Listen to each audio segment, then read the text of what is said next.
খুব খুশি মনে বাড়ি থেকে বের হয়েছিলাম যে আজকে বেলা থাকতে থাকতেই বের হব, আর আজকে একটু দূরেই যাব, সাভার স্মৃতিসৌধের ওখানে যাব।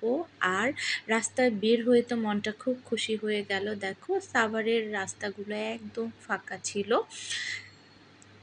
কিন্তু সাভারের স্মৃতিসৌধের সামনে যাওয়ার পর কি যে নাজেহাল অবস্থা হলো জানতে হলে দেখতে হবে কিন্তু পুরো ভিডিওটা। হাই এভরিওয়ান, সবাইকে ঈদ মোবারক। সবাই কেমন আছো? আশা করি সবাই ভালো আছো। আলহামদুলিল্লাহ, আমরাও ভালো আছি। তো আরেকটি নতুন ব্লগে তোমাদের স্বাগতম। তো সাভারের স্মৃতিসৌধের ওইখানে যাব, তো বাচ্চাদেরকে আমি রেডি করে দিয়েছি আগেই। আর আমার ছোট মেয়ে আর তোমাদের ভাইয়া কিন্তু নিচে নেমে গিয়েছে, আর আমার বড় রাজকন্যা আর আমি এখন যাব, বের হব। তো আমি আমার মেন যে দরজা সেটা আমি লক করে দিচ্ছি।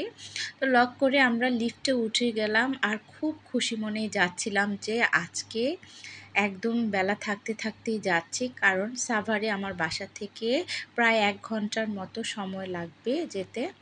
তো এই তো আল্লাহর নামে আমরা রওনা দিয়ে দিলাম। আর গাড়িতে উঠে বাচ্চারা কিন্তু খুব খুশি হয়েছে যে আম্মু যে আমরা খুব সুন্দর ছবি তুলব। তো কি ছবি তুলব একটু পরেই তোমাদের দেখাচ্ছি। আমরা সাভার স্মৃতিসৌধের সামনে একদম ঠিক টাইমে পৌঁছেছি। আমরা যেই টাইমটায় যেতে চেয়েছি সেই টাইমটাই কিন্তু পৌঁছে গিয়েছিলাম। আর সূর্য কিন্তু অস্ত যায়নি, একদম আলোই ছিল। আর বাচ্চারা তো খুব খুশি যে স্মৃতিসৌধের সামনে যে তারা ছবি তুলবে। এখন দেখো এই মানুষগুলো দেখেই আমি ভয় পেয়ে গেলাম যে এত মানুষ কোথা থেকে আসলো।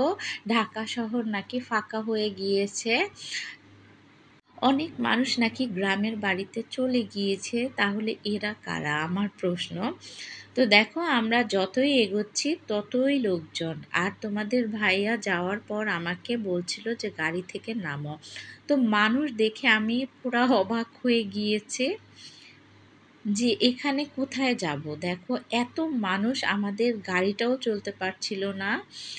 আর বাচ্চারা আর মানুষ দেখে গাড়ি থেকে বের হতেও চাচ্ছিল না। আর তোমাদের ভাইয়া আস্তে আস্তেই যাচ্ছিল।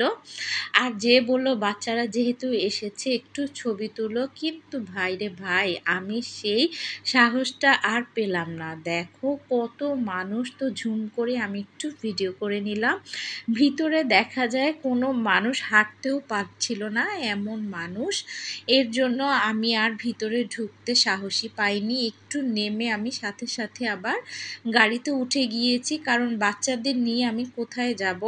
আর গাড়ি পার্কিংয়েরও তেমন কোনো ব্যবস্থা এখানে ছিল না। এর মধ্যে আবার আমার বোনের মেয়ে ফোন দিল যে খালামুনি চলো না আমরা শ্যামলী মাঠে যাই।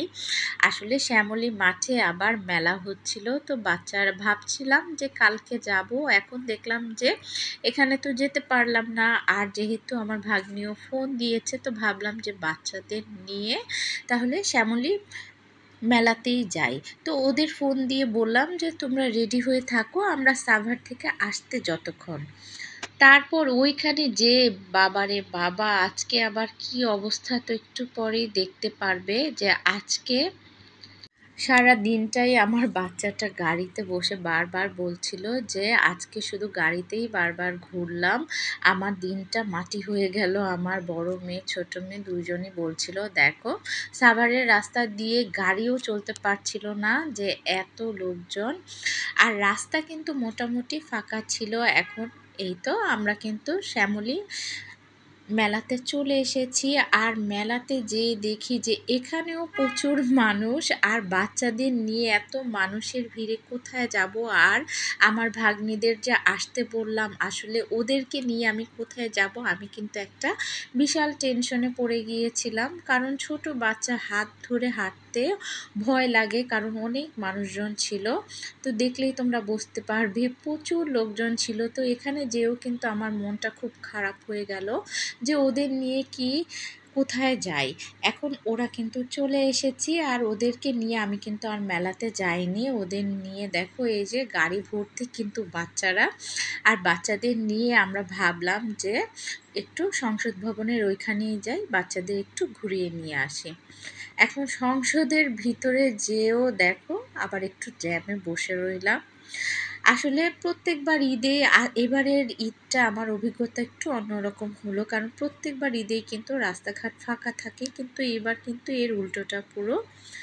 আর এই তো আমরা সংসদে চলে এসেছি, আর দেখো এইখানে আরও নাজেহাল অবস্থা। এখানে মনে হয় কনসার্ট হবে আর সব কিছু ওরা সেট করছিল, আর বাচ্চাদের নিয়ে আমি আবার বিপদে পড়ে গেলাম যে এগুলোকে আমি কি করব। আর বাচ্চারাও বিনোদনে একটু ঘুরতে চায়, বাচ্চাদেরই আর কি বলবো। তারপরে আমার ভাগ্নিও আসলো, ভাগ্নির জামাই আর ভাগ্নির মেয়ে, ওরাও বাইকে করে এসেছিল, তো ওদের সাথে একসাথে হলাম। আর ওদের দুলাভাই আবার আমার ভাগ্নির জামাই, ওনার শালিদেরকে দেখো সবার জন্য বেলপুরি নিয়ে এসেছিল, তো ওরা খাচ্ছিল। আর খাওয়ার মতো পরিবেশও নাই, এত লোকজন। এর আগেও আমরা অনেকবারই গিয়েছি সংসদে, ঈদের সময় গিয়েছিলাম, কিন্তু এরকম পরিবেশ ছিল না।